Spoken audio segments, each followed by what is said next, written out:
Wir haben mittlerweile in Österreich eine gewisse Übung darin, sich mit Freihandelsabkommen auseinanderzusetzen. Es gibt kaum ein Land in der Europäischen Union, wo Freihandelsabkommen wirklich so tief auch bis in die Dörfer und kleinen Städte hinein diskutiert wurde, wo die Politik sich so sehr damit auseinandergesetzt hat, wie bei uns in Österreich.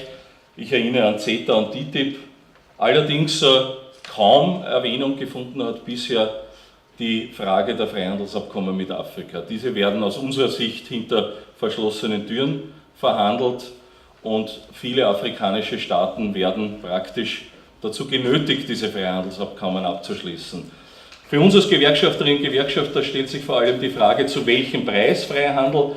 Grundsätzlich ist der Handel nichts Böses. Österreich ist ein Exportland, das brauche ich hier nicht erwähnen. Bis zu 70–80% dessen, was wir produzieren, exportieren wir. Das heißt, wir sind auch abhängig vom Handel natürlich. Und ich bin auch überzeugt davon, dass die meisten afrikanischen Länder grundsätzlich nichts gegen Handel haben. Allerdings zu welchen Bedingungen?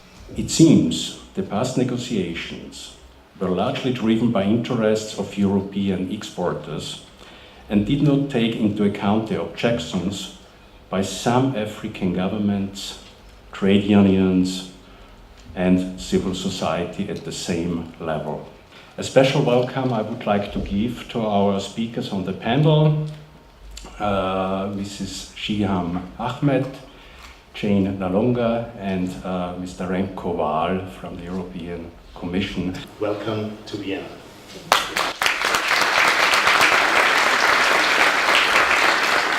The ACP countries and EU want to use trade as a tool for development, for sustainable development. Nowadays, this doesn't sound as controversial as 20 years ago when this started, but that is the basic idea, that trade can be, as was apparent from the quote from Commissioner Malmström, that trade can be a force for good. Secondly, we wanted to use economic partnership agreements to help the ACP countries to integrate more fully into the world economy and to benefit from that integration. What nowadays we would call global value chains, regional value chains. And last but not least, the third objective I think remains, given the framework in which we work, that eventually we want all this to alleviate poverty, to contribute to poverty eradication. In the East African community, in a way, we are still a little bit where we were 10 or even 20 years ago. We're discussing IPA good, IPA bad. Which one is it? And sometimes quite in those terms. But actually, the IPA debate has moved on, and to prove this, I want to emphasize a lot that IPAs are no longer about negotiations. We've had years and years of negotiations. We're not negotiating IPAs anymore.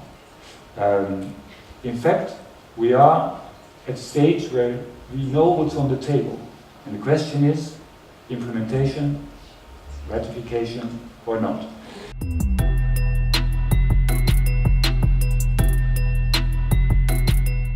Why, up to now, countries haven't signed? Most of the countries haven't signed. And why, even those countries which have signed and ratified, like Kenya, they signed because they were pressurized by the European Union. Kenya signed not because they wanted the EPAs.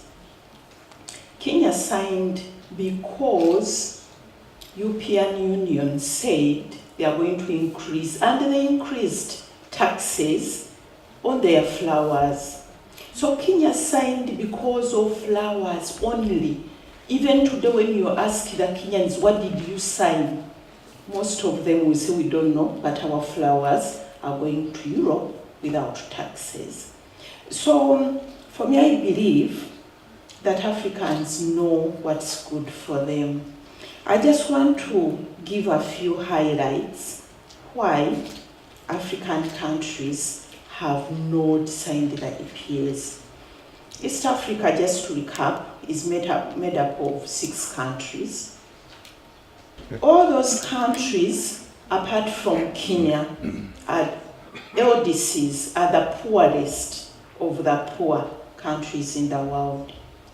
So we need trade. We would be the first people to sign any trade agreement, because I believe trade is a tool, is a key tool if any country wants to get out of poverty. When you look at the EPA, what European Union is demanding from poor countries like Uganda is the very, very extensive liberalization. But I want you to understand the situation where Africa is coming from, that we liberalized too early and too fast under the structure adjustment programs. All our industries collapsed. So we are just growing up our industries. So we need to look at the EPAs from that context. We need to ask ourselves, can the EPAs help us to grow our industries? Because unless we industrialize, we are not going to create jobs. And that's the challenge today, that we have no industries to absorb the young people to create employment. With a liberalization of 82% in the EPAs, we can't grow our industries, and that's a fact. The EPAs also, and when you look at the details also of the liberalization, it's also very amazing, because in some instances, European Union is telling us to remove tariffs completely, forever, from a product. The issue of tariffs are a very important tool for any country to industrialize, because you use tariffs to control the inflow and to protect certain sectors. In the EPAs, European Union is telling us that we are going to use export taxes under very stringent conditions. Export taxes help a country to limit the outflow of raw materials, because you tax the raw materials. And that's also very important if you want to industrialize. So, and this is what I'm asking myself, can such a trade arrangement help Africa to create jobs? Can it help Africa to grow its industries? Can it help Africa to be integrated meaningfully in the global value chain? So what's going to happen is that Africa will remain at the bottom of the global value chains. Why in Tanzania there is such a big opposition against EPAs? In Tanzania, if there is any development issue that people united, be it the government, member of parliament, civil society, trade union, to fight for their nation, is the issue of EPA.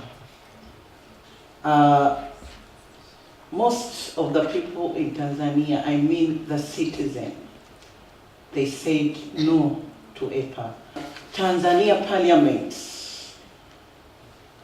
called on the East African country government not to sign the economic partnership agreement negotiated between the EU and the member state of the East African community. And many of them pointing to the potential negative implication for Tanzania industrialization strategy if the deal is inked in its current form.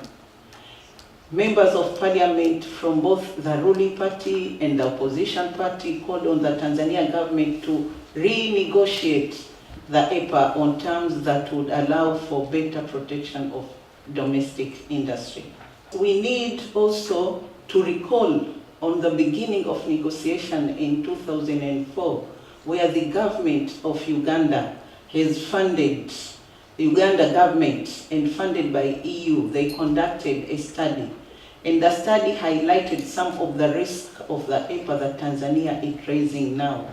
In particular, the study highlighted the fact that locally protected industry will face competition from imported duty-free products from the EU, resulting into loss of employment and deindustrialization.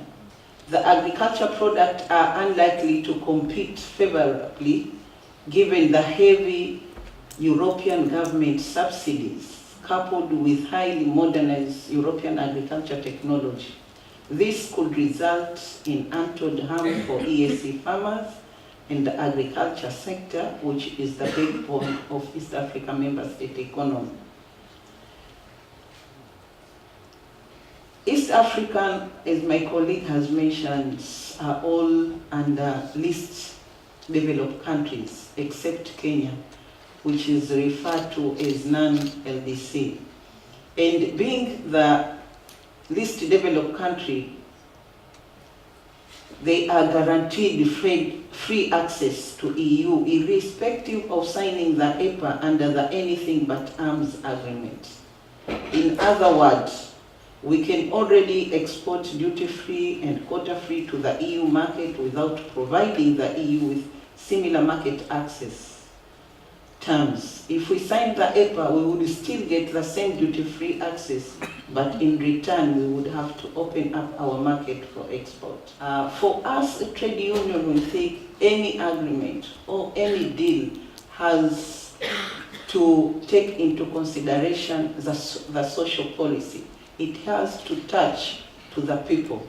We want to know the outcome of the agreement, how it will impact the employment, the decent work, the growth, and how that will be translated into reaching the ordinary people.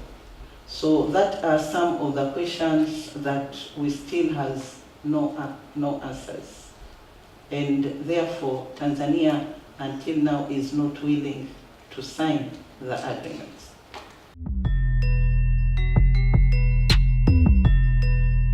What is it that you mean when you speak of development? Because that is the alleged goal of the EPAs. And if there is no evidence for that, what is the difference this time that trade would lead to development? As soon as the negotiations were finished, we commissioned studies by experts to see, now that we knew what the parameters, the elements of the deal were, what was the impact. These studies, and they're also publicly available, show modestly positive effects, and certainly not the doomsday scenarios that have also been tabled. If an agreement is forcing you to liberalize, if an agreement is forcing you it's killing your production, it's killing your industrialization, then there is no development. Everybody thinks it's charity, it's help. Africa is being helped. And I think that's the problem with the EPAs. Yet it's a trade arrangement, like TTIP, like CETA. When we talk about the development and what we want to see the outcome of this document is the development strategy that will pull out people from Africa out of object poverty. So the document doesn't even have the development index or benchmark index, where at a time you would want to measure during the implementation, how much have you achieved? What are the criteria for responsible investment, and how do you guarantee responsible investments? It's the same as with free trade. EPAs are not about unbridled, unlimited free trade. And they're also not about anything goes investment. It's because the overarching objective is sustainable development. And so how do we ensure that? Well, fortunately, increasingly we have international standards for what is responsible investment. Increasingly, we are able to monitor the effects of what we're doing, because part of the answer is in looking what actually happens. We already have bilateral investment treaties with most of the European countries, and what we are looking at is to have rights and obligations in those BITs, bilateral investment treaty, that the investor should have rights but also obligation. And also the state should have rights and obligations. When you look at the bilateral investment treaties we have today, it's lopsided. The investors have all the rights, pre-establishment rights. They come in, they want to go where they want, they do what they want, they take away all the money they have made. So what we want in the bilateral investment treaties is to balance those rights and obligations. Why unions and other civil society forces have not been involved in the negotiation? The outreach then that we've done to civil society, including trade union representatives, is as, if you wish, outside negotiations themselves. So we're trying to explain what we're doing, and after we have done it, we're trying to sell it, and to explain it, that why it is good. But we do not, and I don't think it will happen in the foreseeable future, bring, for instance, trade union representatives to the negotiating table. If only for the fact that we're not negotiating EPAs anymore. The civil society organization in Tanzania, they try to take opportunity to sit with the government officials, to sit with the member of parliament, to explain what the impact of the EPA will be if the government is signed. So participation, especially trade union, is important, but it has not been considered as an important key actor in the negotiation process. What trade regime is, for you, in your point of view, necessary to promote sustainable industrialization, youth employment, and reduce poverty? Today, we can't even compete on our own markets because things come from Europe, they're even cheaper on our market because you subsidize very heavily. So the combination of the very heavy subsidies and the liberalization, we can't compete. So we need space, we need to grow our domestic markets and also our regional markets. The principle of development coherence and coherence with the social development goal must underpin EPA. And as a trade union, we insisted that. The sustainability of development depends on addressing inequality, including gender. If trade agreements are not contributing to this goal, then they need to be revisited. I'm puzzled by the idea of a moratorium. If it means that we should no longer negotiate EPAs, then you've won your case. If it means that we should not tell to the 29 countries that we don't want to implement the agreements that we reached with them anymore, I think it's not fair, it's not sustainable, it's not tenable. If it means that countries like Tanzania and Uganda should have the right not to sign the EPA, I totally agree. Thank you, Chairman. Thank you to all the panelists.